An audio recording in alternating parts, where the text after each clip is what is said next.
semana, amanhã, terça e quarta, na casa do Nick e da Jaiane, e na próxima semana, lá na casa da Leia. Aí, passando essas 2 semanas, qual a casa poderia ser? Pode ser na casa da Emanuela, já que a qualquer momento, né, você vai...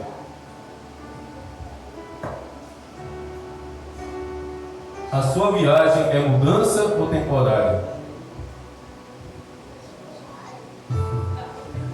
Nem sabe ainda, né? Pronto, então combinado, tá bom, gente? E assim procederemos no decorrer desse ano. São cerca de 14 ou 15 famílias aqui.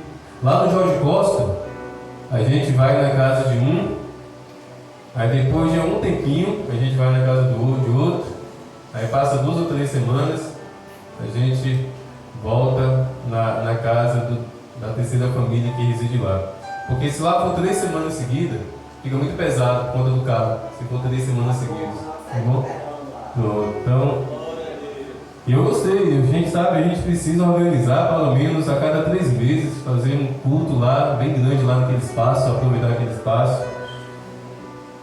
Tem um aniversário chegando, né, irmã Letícia? Vai ser lá o aniversário? Em agosto? Abril. Mês que vem, né? Mês que vem é abril? Então, quem sabe, né? Quem sabe a gente volta lá. Vamos para o aniversário do irmão Joaquim. Então, quem sabe a gente retorna lá para esse outro aniversário. Vamos meditar, meus irmãos, na palavra do Senhor. Vamos ouvir a voz de Deus. Vamos aquietar o nosso coração. Levi é uma criança muito inquieta. Naturalmente ele está cansado do longo dia que ele teve. Mas o jeito que Levi está aqui, ó, meus irmãos, é como Deus quer a gente. Como aquelas crianças ali estão. É dessa forma que Deus nos quer. Descansando nos braços dele, aquietando o coração, aquietando a alma. Deixando Deus fazer, deixando Deus operar, deixando Deus trabalhar. Deus quer a nossa vida nas mãos dele. E é o que essas crianças estão ensinando hoje. Amém? Feche os olhos. Feche os olhos e ajude esse pregador, esse pastor aqui. Se vocês dependessem de mim, meus irmãos, vocês estariam mais ou menos enrolados. Se vocês dependessem da minha força, se vocês dependessem da minha sabedoria, do meu conhecimento, vocês estariam perdidos. Mas graças a Deus, vocês dependem somente de Jesus. Em nome de Jesus eu peço, não dependo de mim, não dependo não. Dependo de Jesus, dependo de Deus. É Deus, é somente Deus que pode socorrer vocês, é somente Deus que pode ajudar vocês, é somente Deus que pode sustentar a vida de vocês. Eu sou apenas um servo, carente e necessitado da misericórdia do Senhor. E por isso eu oro. Por isso eu oro a Deus, apresentando a minha vida diante do Senhor.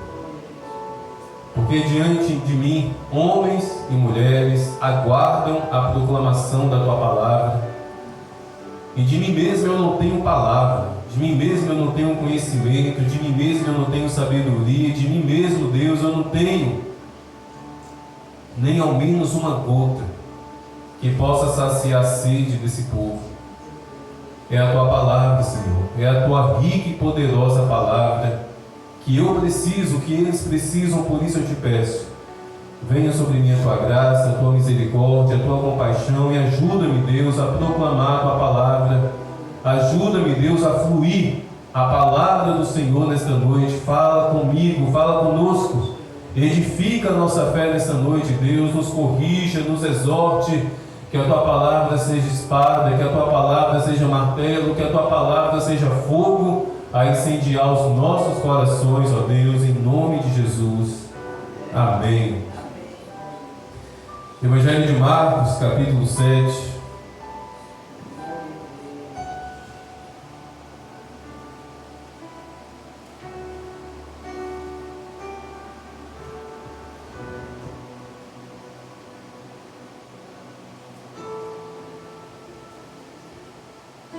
O meu silêncio é para ver e para ouvir o que Deus está fazendo.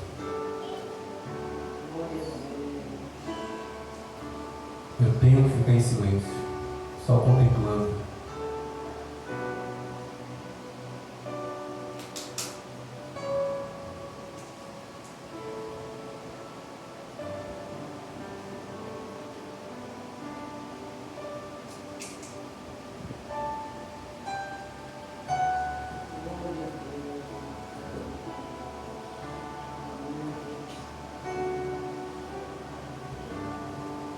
Deus poderia estar me mostrando, assim, no meu entendimento humano, sabe? Na minha concepção de Deus, na minha concepção de quão glorioso e de quão soberano Ele é, de quão precioso Ele é, de quão sublime Ele é. Deus poderia estar me mostrando uma taça de ouro sendo derramada sobre uma vida aqui agora. Mas olha só que interessante, Deus está me mostrando uma bacia de alumínio. Deus está me mostrando uma bacia de alumínio. E essa bacia está se inclinando. Essa bacia está se inclinando lentamente sobre a cabeça dessa vida.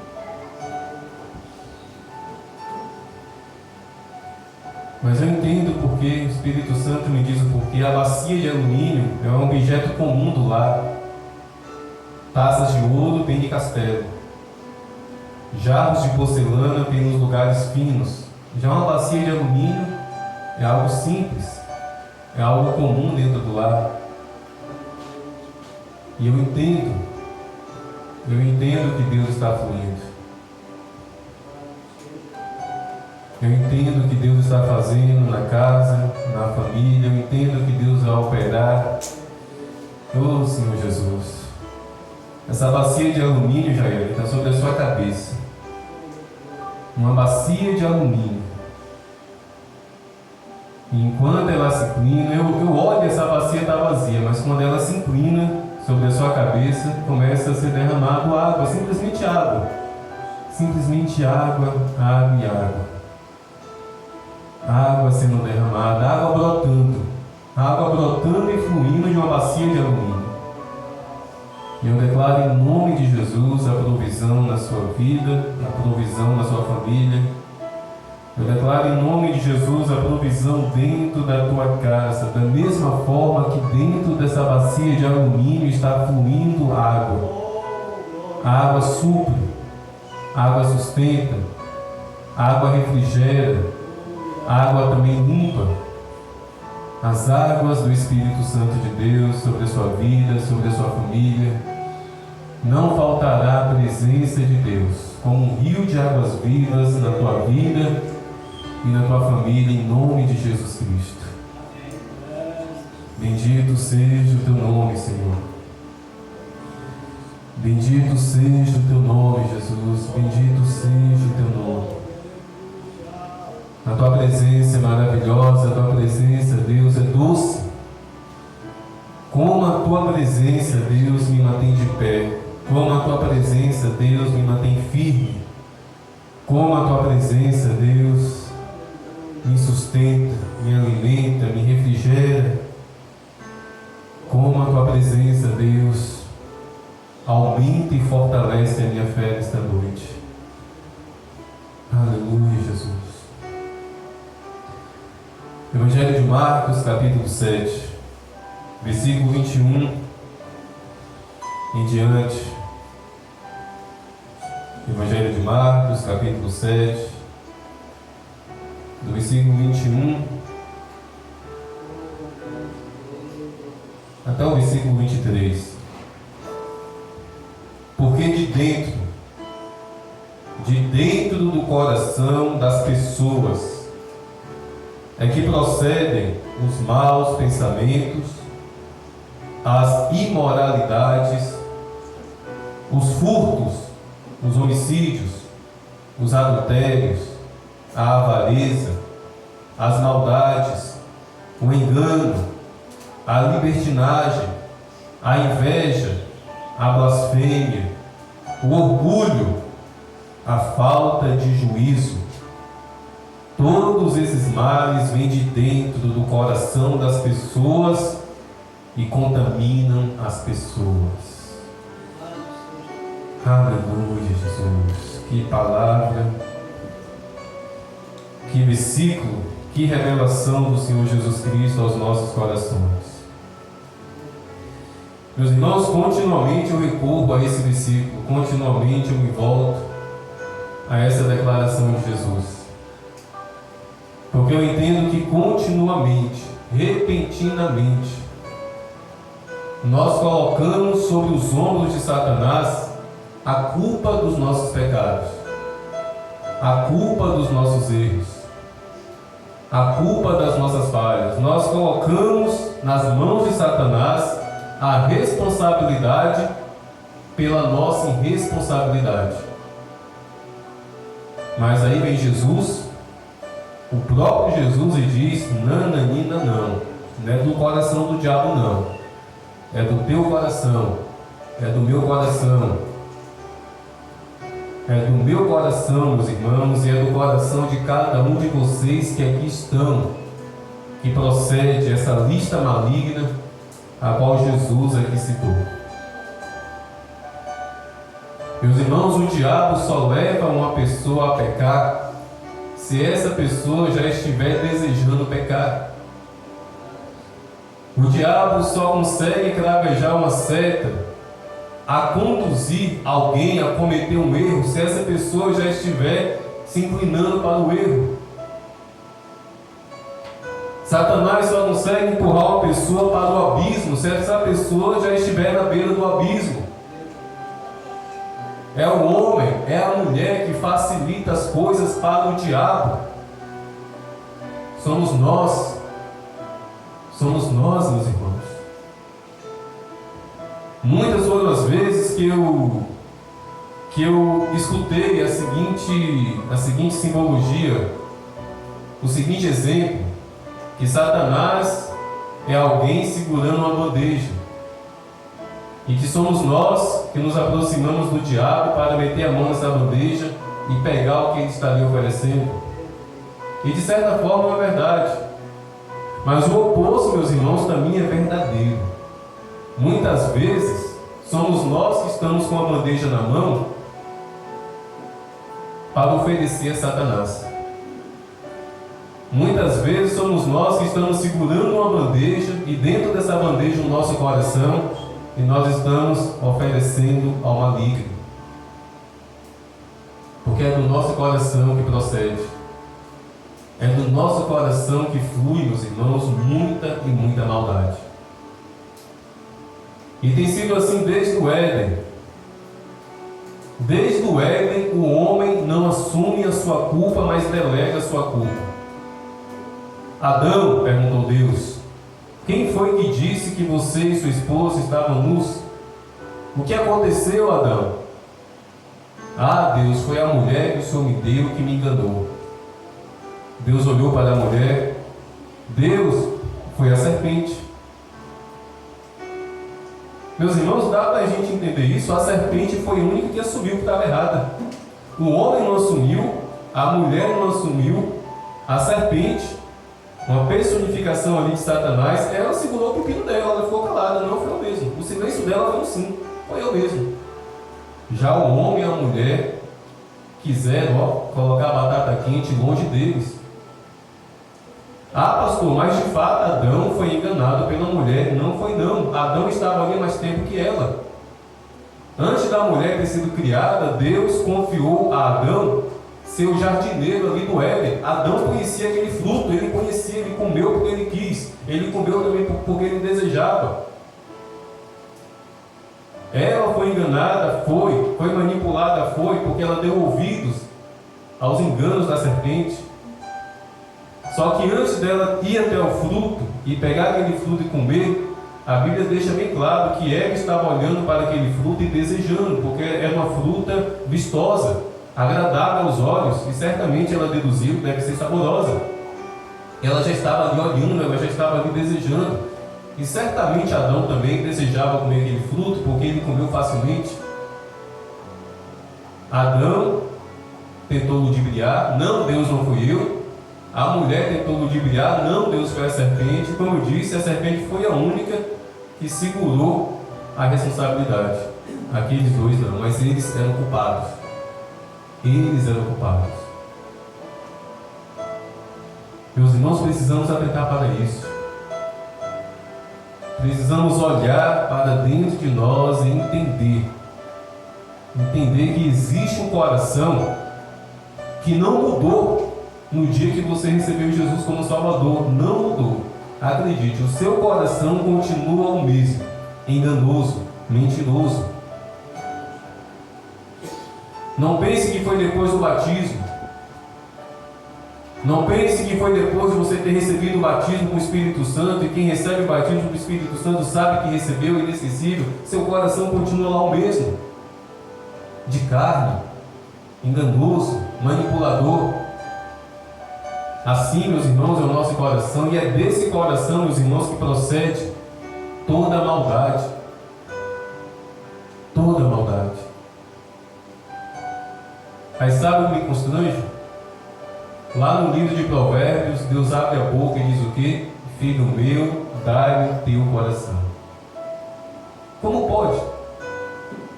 Como pode Deus, que sonda todas as coisas, e certamente Ele sonda o nosso coração, sabendo como é o nosso coração, ainda assim Ele fala, filho meu, dai-me o teu coração.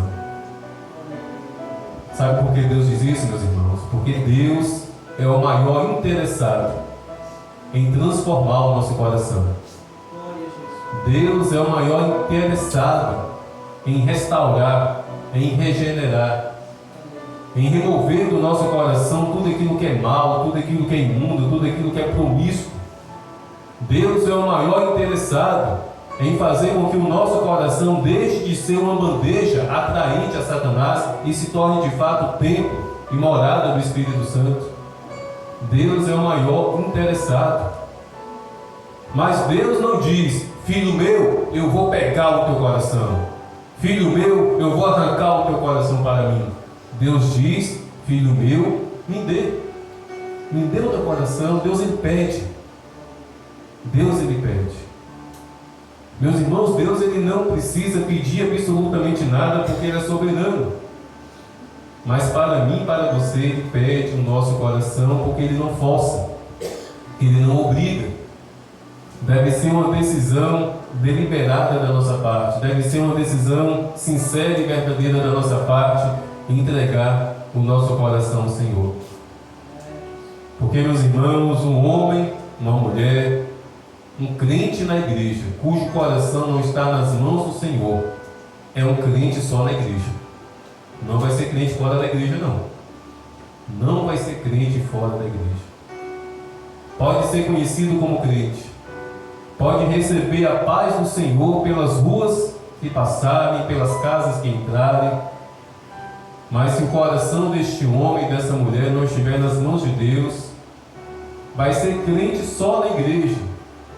Durante ali cerca de 2 horas que o culto demora ali para acabar, durante 2 horas de fato o coração deste homem e dessa mulher está voltado para Deus. Mas quando o culto acaba, ela estende a mão e tira da mão de Deus o coração e coloca novamente no lugar. E essa pessoa começa a viver, a se comportar e a praticar tudo aquilo que não agrada ao Senhor, porque não há no coração deste homem ou dessa mulher o temor. Meus irmãos, ter um coração com temor ao Senhor não é necessariamente você ter Deus no coração, mas é o seu coração estar em Deus. É o seu coração estar em Deus. É o meu e o seu coração está ali, ó, na palma da mão de Deus. Infelizmente, muitas são as igrejas que estão pervertendo o Evangelho, deturpando o Evangelho.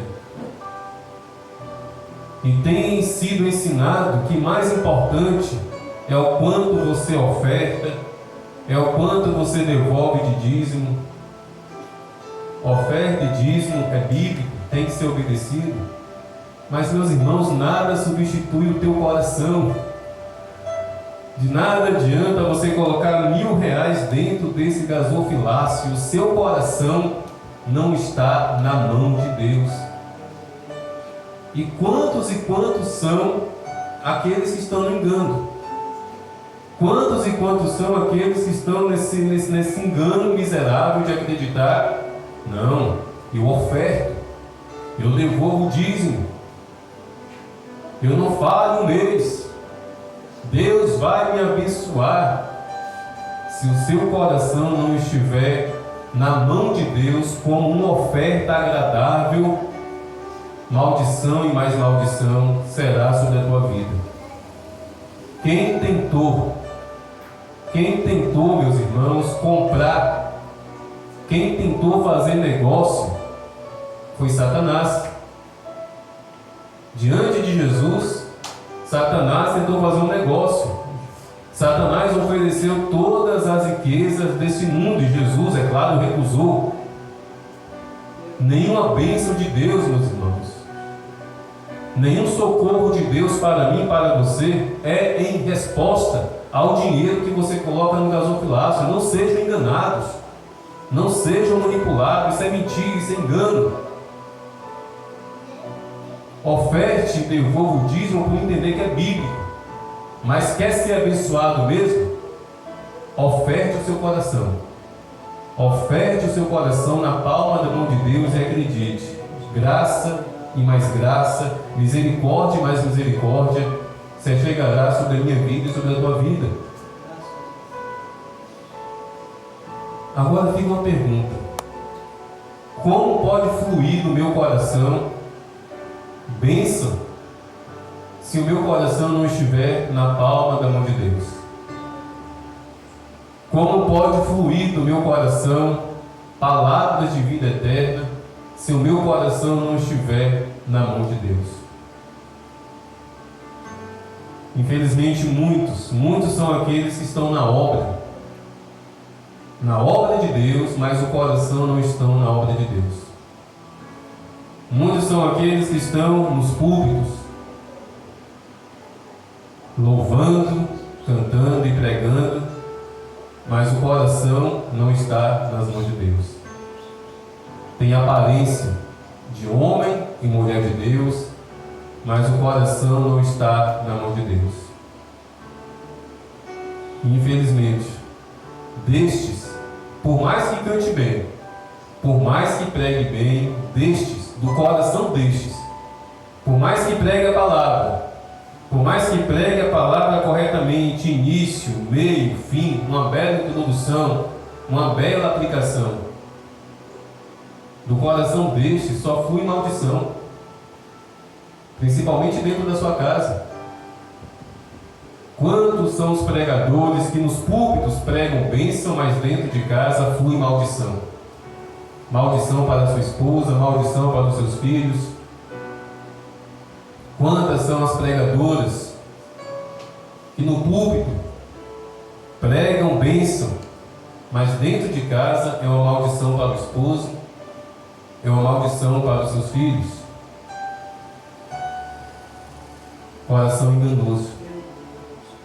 Triste é o coração do homem e da mulher que cai nesse engano.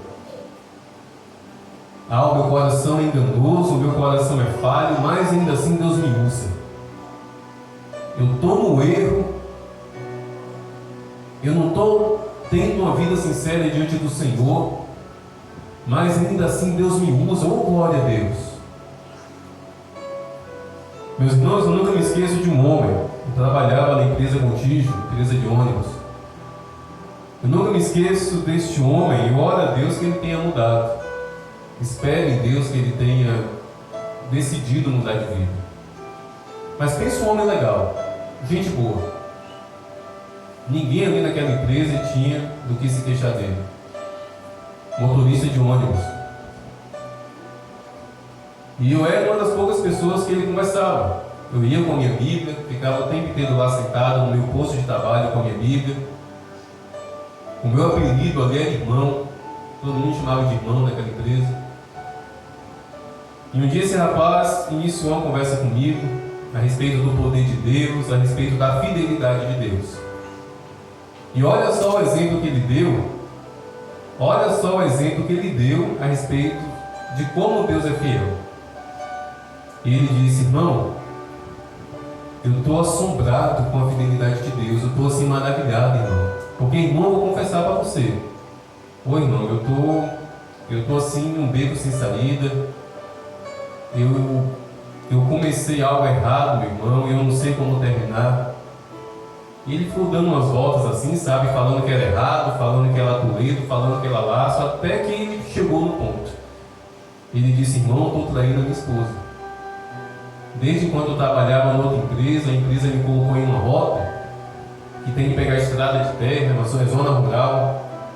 É um lugarejozinho, numa cidadezinha, um povoadozinho na zona rural. E lá nesse lugar eu arrumei um amante. Lá nesse lugar eu encontrei uma mulher, iniciamos um relacionamento, ela sabe que eu sou casado. E todas as vezes que eu vou para lá, eu tenho que dormir. Uma vez por semana ele ia para esse lugar. Era no ônibus de ida, passava a noite lá para cedo da manhã retornar para o Nápoles. E ele me disse que certa vez, altas horas da noite, já à madrugada, no quarto da amante, ele acorda com essa mulher gritando, se debatendo dentro do quarto, xingando horrores, palavrões e mais palavrões. E com muita dificuldade ele conseguiu acender a luz e aquela mulher estava lá ouriçada, o demônio puro. E do lado de fora do quarto, a mãe dessa menina, a filha dessa mulher acordou. Do lado de fora do quarto, a filha dela acordou e começou a bater na porta. Fulano, por favor, não bate manhã não. De vez em quando ela fica assim, ela precisa de tratamento e tal. Só que ele falou para mim que percebeu que era um demônio. E esse demônio lá arrebentando o quarto inteiro e ele encolhido ali perto da porta. Ora querendo sair e ora querendo ficar. E com medo de abrir a porta, essa mulher sair também, quebrar a casa inteira. Aí ele falou que em determinado momento, essa mulher endemoniada se aproximou dele e disse o seguinte: eu só não vou fazer nada com você porque você é ungido de Deus. E foi uma pantomia madrugada dentro, até que de livre e espontânea vontade. Não foi nem porque ninguém foi lá orar. Aquela mulher relaxou, o demônio se ausentou dela, pelo menos do corpo dela, da mente dela. E ela voltou assim toda confusa e voltaram a dormir. Mas ele disse para mim: meu irmão, fiquei surpreso. Ele falando: eu fiquei surpreso, meu irmão, porque mesmo eu nessa situação, mesmo eu no erro, mesmo eu praticando o adultério, o demônio disse que eu sou ungido de Deus. Aí eu olhei para ele e perguntei: e você acreditou no demônio? Você acreditou no demônio, meu irmão? Toma vergonha na cara. Aonde? Aonde que um homem que está traindo a esposa é ungido de Deus? É ungido do diabo.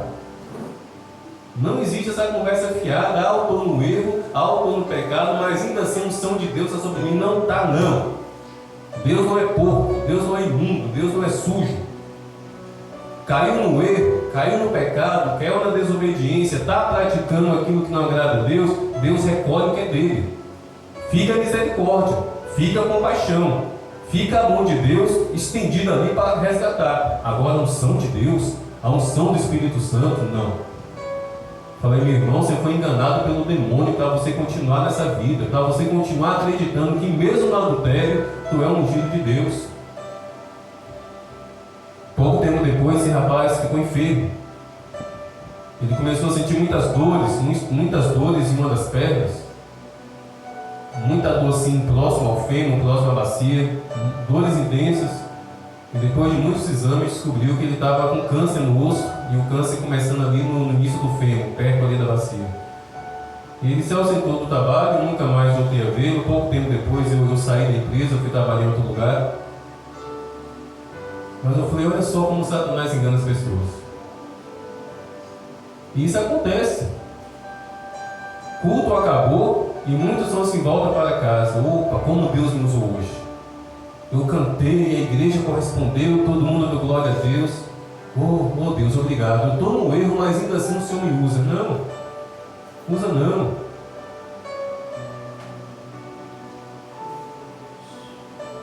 Eu vou cortar essa parte aqui, porque infelizmente envolve ao menos uma ou duas pessoas que moram aqui em Guaratinga. Mas não tem nem 2 semanas. Um pastor que estava aqui nessa cidade, da Igreja Mundial, caiu fora daqui praticamente fugido, porque estava tendo caso com uma das irmãs da igreja, miserável. Eu chamo de miserável porque nessa hora sobra para todo mundo. Nessa hora, por causa de um infeliz desse, todos os pastores são taxados miseráveis. E podem ter certeza, por onde passa, apronta a mesma coisa. Por toda a cidade que passa, apronta a mesma coisa. Pensa um bicho feio, não sei o que ele fazia.